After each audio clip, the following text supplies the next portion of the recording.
Mavut kıyıtıdır. Hiç neresi kalmaz. Evet, bitti. Düşüp.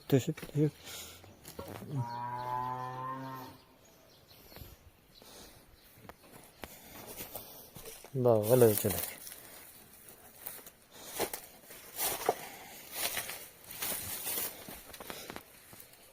Ya öylesi ölçüptür.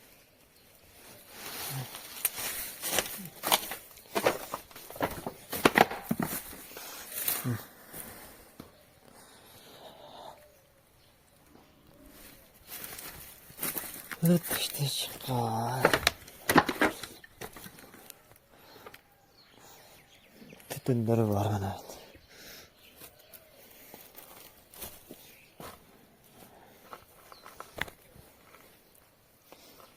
Öyle birinin sütünü bakıyoruz.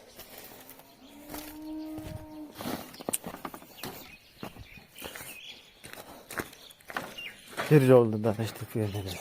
Gaz bilden büyük. Sanki zor kalıp yakıldım öyle. Al daha çok bu oldu.